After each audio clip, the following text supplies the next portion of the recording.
మెదక్ శాసనసభ్యులు మిత్రుడు రోహిత్ రావు గారు, మెదక్ ఉమ్మడి జిల్లా ఇన్ఛార్జ్ మంత్రివర్యులు సోదరిమణి కొండ సురేఖ గారు, మా సోదరుడు నాకు అత్యంత సన్నిహితుడు వైద్య ఆరోగ్య శాఖ మంత్రి దామోదర్ రాజ నరసింహ గారు, అదేవిధంగా మెదక్ జిల్లా నుంచి వచ్చిన కాంగ్రెస్ పార్టీ ముఖ్య నాయకులు, మండల నాయకులు, గ్రామ శాఖ అధ్యక్షులు ఎంతో డాన్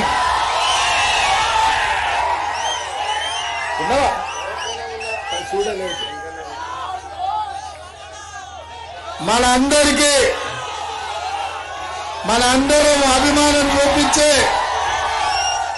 సంగారెడ్డి కింగ్ జగన్తో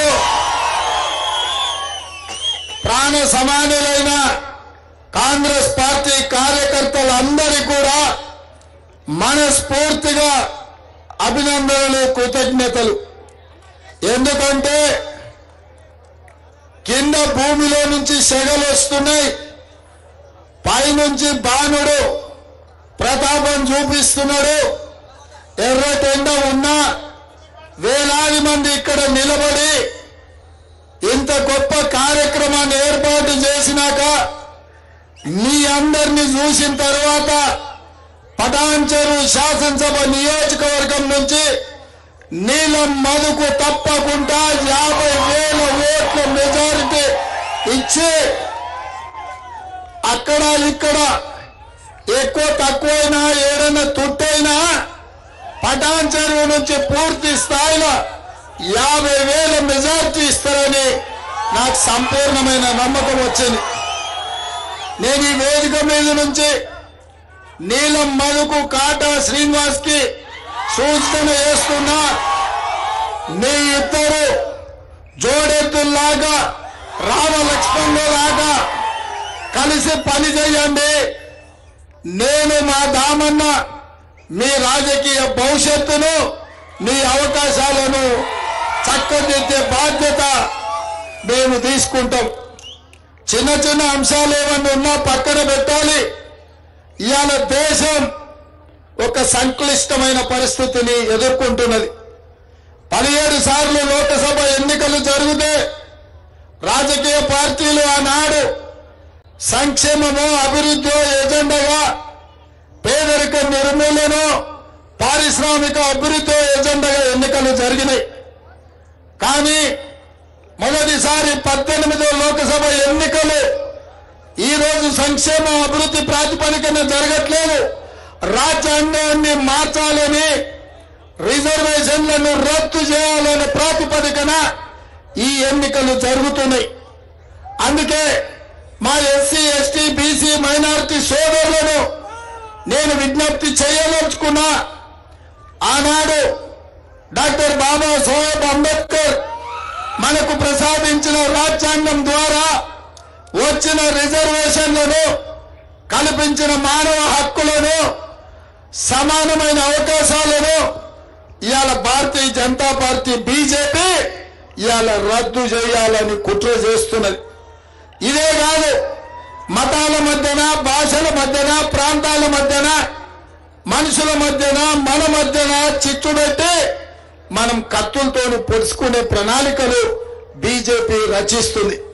ఇది ఏమాత్రం కూడా మన ప్రాంతానికి మంచిది కాదు. ఇవాళ పెద్దలు దామోదర్ రాజ నరసింహ చెప్పినట్టు ఆనాటి మెదక్ పార్లమెంటు నుంచి శ్రీమతి ఇందిరాగాంధీ గారు ప్రాతినిధ్యం వహించి ఈ దేశ ప్రధానమంత్రిగా ఈ ప్రాంతంలో పటాన్చెరు పారిశ్రామిక వాడను, బిహెచ్ఏలు, బీడీఎల్, అదేవిధంగా ఇక్కడ ఉండే ఆర్డినెన్స్ ఫ్యాక్టరీలు, ఇక్రిసాట్ సంస్థలు, ఈ ప్రాంతంలో వేలాది చిన్నవి పెద్దవి పరిశ్రమలు వచ్చి దేశంలో నలుమూలల నుంచి, విదేశాల నుంచి, బిహార్, ఉత్తరప్రదేశ్, రాజస్థాన్ లాంటి ప్రాంతాల నుంచి కూడా వేలాది మంది ఇక్కడికి వచ్చి ఉద్యోగ ఉపాధి అవకాశాలు పొందుతుంటే మా మెదక్ జిల్లా ప్రజలు మా పటాన్చెరు సోదరులు అక్కున చేర్చుకొని కడుపులు పెట్టుకొని చూసుకున్నారు. ఇవాళ ఈ పటాన్చెరు ప్రాంతం ఒక మినీ ఇండియా. భారతదేశంలో ఎన్ని భాషలు ఉన్నాయో, ఎన్ని కులాలు ఉన్నాయో, ఎన్ని మతాలు ఉన్నాయో ఇవాళ పటాన్చెరులో ఎత్తుకుతే ప్రతి ఒక్కరు దొరుకుతారు. కానీ కులాలకు, మతాలకు, ప్రాంతాలకు, భాషలకు అతీతంగా సోదరులలాగా కలిసిమెలిసి ఉండి దేశానికే ఉత్పత్తిని అందించే పారిశ్రామిక వాడగా ఇవాళ పటాన్చెరుకు పేరు వచ్చింది. మా మిత్రుడు శ్రీనివాస్, ఇక్కడ మౌలిక వసతులు లేవు. మిషన్ భగీరథలో తాగడానికి నీళ్లు రాలేదు. కొత్త కాలనీలు, కొత్త ప్రాంతాలు వస్తున్నాయి. ప్రత్యేకమైన ప్రేమ చూపించి ఈ ప్రాంతాన్ని అభివృద్ధి చేయాలని శ్రీనివాస్ అంటున్నాడు. కానీ నేను మా కార్యకర్తలకు మాట చెప్పదలుచుకున్నా. మన శ్రీనివాస్ని ఎమ్మెల్యేగా గెలిపించుంటే ఈ బాధలు తప్పేటివి, ఈ ప్రాంతానికి నిధుల వరద పారేది. కానీ మన ప్రత్యేకమైన పరిస్థితుల్లో అది జరగకపోయినా కాంగ్రెస్ పార్టీ పక్షాన పటాన్చెరు ఎమ్మెల్యే అంటే కాట శ్రీనివాస్ గౌడ్ అని నేను చెప్పదలుచుకున్నా.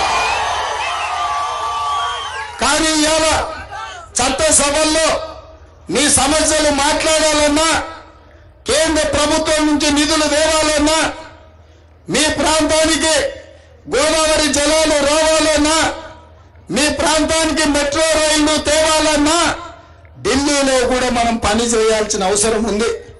ఇదే కాదు, మా మాదిగ సోదరుల ఏబిసిడి వర్గీకరణ కేసు సుప్రీంకోర్టులో ఉన్నది. దాన్ని ప్రత్యేకంగా పెద్దలు దామోదర్ రాజు నరసింహ గారు పర్యవేక్షిస్తున్నారు. మరి ఆ వర్గీకరణకు సంబంధించి ఢిల్లీలో ఉరుకు అని అంటే ఉరకనికే మనకు నీళ్ల మధు ఢిల్లీలో ఉండాలి.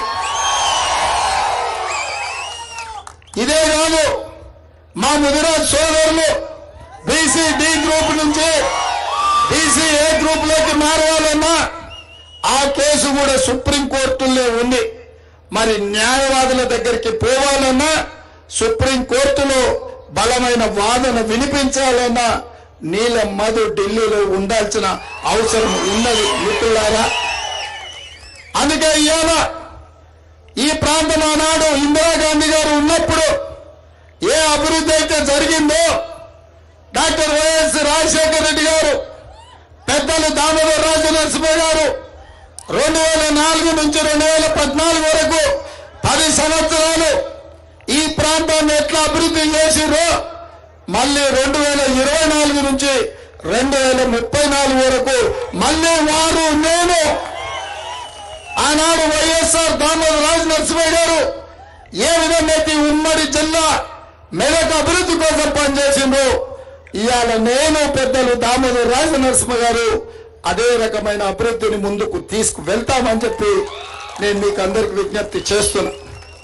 అందుకే మిత్రులారా, గత 25 సంవత్సరాల నుంచి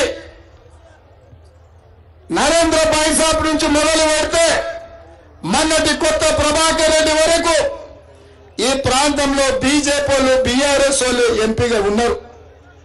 ఏమి జరిగిందో మీరు చూసిండ్రు, ఎంత అన్యాయం చేసిండ్రో మీ కళ్ళ ముందర ఉన్నది. అందుకే ఇవాళ నిలబడ్డ అభ్యర్థులు కూడా ఎవరో కొత్త వాళ్ళు కాదు. మొన్నటి వరకు దుబ్బాక ఎమ్మెల్యేగా ఉన్న రఘునందన్ రావు గారు ఇవాళ బీజేపీ అభ్యర్థి, ఇవాళ బీఆర్ఎస్ అభ్యర్థి. ఆయన గురించి నేను చెప్పాల్సిన పనులు. మల్లన్న సాగర్ లో ఏటిగడ్డ కృష్ణాపూర్తో పాటు 14 గ్రామాలు కానీ, కొండపోచమ్మ రిజర్వాయర్లు కానీ ఈ ప్రాంతంలో ప్రాజెక్టులలో మెదక్ జిల్లా రైతులను ముంచి పోలీసులతో తన్నించి పోలీసు బూట్లతో తొక్కిచ్చిన దుర్మార్గుడు ఎవరైనా ఉన్నారంటే బీఆర్ఎస్ ఎమ్మెల్సీ ఈనాటి పార్లమెంట్ అభ్యర్థి. ఆయనకు ఆల్రెడీ అదే విధంగా ఇక్కడ సోదరు చెప్తున్న కింద ఆయన దుకాణం ఉంది, 100 ఎకరాలు తెల్లాపూర్లు ఆక్రమించుకున్నాడు. మీ భూములు ఆక్రమించుకొని మీ ఆస్తులు మల్లన్న సాగర్లో ముంచి 1000 కోట్లు సంపాదించి అవి సరిపోలేదని 100 కోట్లు కేసీఆర్ హరీష్ రావుకి ఇచ్చి మళ్ళా ఎంపీగా మీ దగ్గరకు వచ్చాడు. నేను అడుగుతున్నాను సోదరులారా, ఆయన ఎమ్మెల్సీగా ఉన్నాడు ఆల్రెడీ, ఇంకా 5 ఏళ్ళు ఉంది ఆయన నౌకరి. ఒకటి ఉండగానే ఇంకొకటి అడుగుతుండ్రు. ఇదేమన్నా పెళ్ళి అనా? పెళ్ళి ఉంటే 2 పెళ్లి చేసుకోరికే కుర్చీ మీద కుర్చీ వేస్తారా? కుర్చీ మీద కుర్చీ వేస్తారా? లేకపోతే పెగ్గు మీద పెగ్గేసినట్టు 2 పదవులు ఉంటాయా? కేసీఆర్ మరి వేసినప్పుడు ఇచ్చిండో, టికెట్ దిగినప్పుడు ఇచ్చిండో నాకు తెలియదు. ఆల్రెడీ ఎమ్మెల్సీ ఇచ్చిండు, ఏడాది తిరగకుండే మళ్ళీ ఎంపీ టికెట్ ఇచ్చాడు.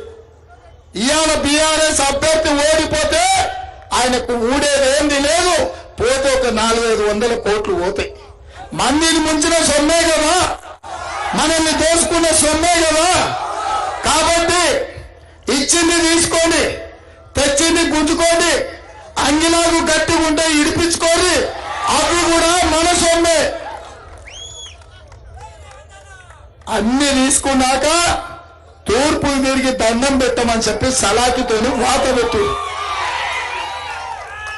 అందుకే మిత్రులారా, నిన్న మొన్న బీజేపీ నాయకులు, ఈ దేశ ప్రధానమంత్రి నరేంద్ర మోడీ గారు, అమిత్ షా గారు వచ్చారు.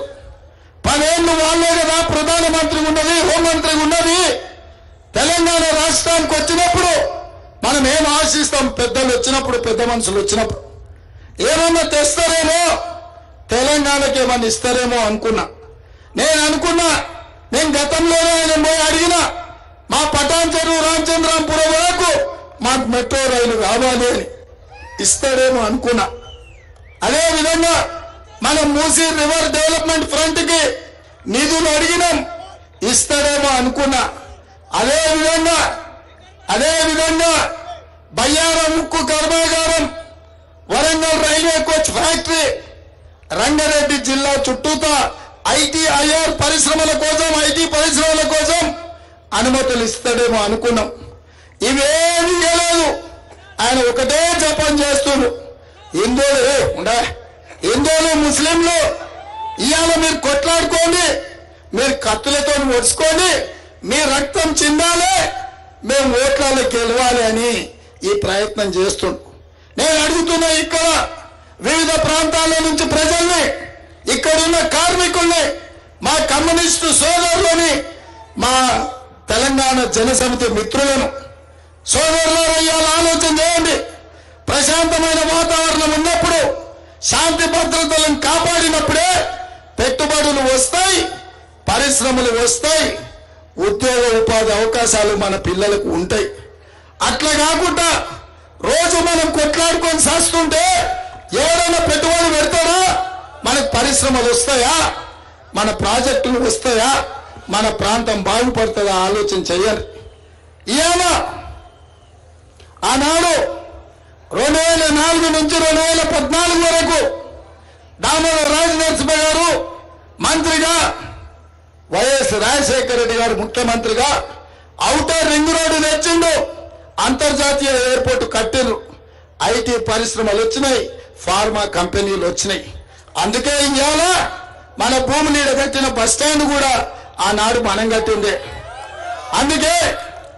అందుకే ఇవాళ మన ప్రాంతం అభివృద్ధి జరగాలంటే, మన భూముల ధరలు పెరగాలంటే, మన పటాన్ చెరువులో కూడా కోకాపేటలో ఎట్లయితే 100 కోట్లకు ఎకరం అయిందో, ఇక్కడ భూముల ధరలు 100 కోట్లకు పెరగాలంటే మనకు పరిశ్రమలు రావాలి, ప్రశాంతంగా ఉండాలి, ప్రజలు కలిసిమెలిసి ఉండాలి. కానీ ఇవాళ బీజేపీ వాళ్ళు ఒకటే పిచ్చి పట్టుకున్నది. పిచ్చి ఏందో అంటే, ఇవాళ మనకు పిచ్చి లేపి మనం కత్తులతో ఒడుచుకోవాలంట, మన రక్తం ఏర్లై పారాలంట, మన కుత్తుకలు దిగాలంట, బీజేపీ వాళ్ళ సీట్లు గెలవాలంట. ఇంత అన్యాయం, ఇంత దుర్మార్గం ఉంటారే? 10 ఏళ్ళు ప్రధానమంత్రి ఉన్న మోడీ గారు తెలంగాణకి ఏమిచ్చిండో చెప్పమనుండ్రి, ఇప్పుడు ఏం తెచ్చిండో చూపియమనుండ్రి. ఏమిచ్చిండో మరి గాడిద గుడ్డిచ్చిన వాళ్ళకు కర్రు కాల్చి వాత పెట్టాలి. అందుకే ఇవాళ చేసింది లేదు, చెప్పుకోనికే లేదు, తెచ్చింది లేదు, ఇచ్చింది లేదు. ఓ పెద్ద గాడిద గుడ్డు మనకిచ్చి ఇవాళ మన ఓట్లు కొల్లగొట్టాలనుకుంటారు. అందుకే మిత్రులారా, బీజేపీ మాయలో పడ్డామంటే, వాళ్ళు అధికారంలోకి వచ్చిరంటే అంబేద్కర్ గారు రచించిన రాజ్యాంగాన్ని సమూలంగా మారుస్తారు. ఎస్సీ ఎస్టీ బీసీ మైనారిటీలకు ఇచ్చిన రిజర్వేషన్లు రద్దు చేస్తారు. ఇక ఇప్పుడు మీరు ఆలోచన చేయండి. ఏమి ఇవ్వకపోయినా పర్వాలేదు, కానీ తరతరాలుగా మనకు ఎస్సీ ఎస్టీ బీసీ రిజర్వేషన్లతోని మన పిల్లలు డాక్టర్లు, లాయర్లు, ఇంజనీర్లు, ఐఏఎస్లు, ఐపీఎస్లు ఎవరమే కాదు, దామన్న లాంటి వాళ్ళు ఇవాళ ఎమ్మెల్యేలుగా, మంత్రులుగా, ఇవాళ ఒక బలహీన వర్గాల బిడ్డ నీల మధును ఇవాళ మెదక్ పార్లమెంట్ టికెట్ ఇచ్చినాం. కాటే శ్రీనివాస్ గౌడ్ ఇవాళ ఎమ్మెల్యే టికెట్ ఇచ్చినాం.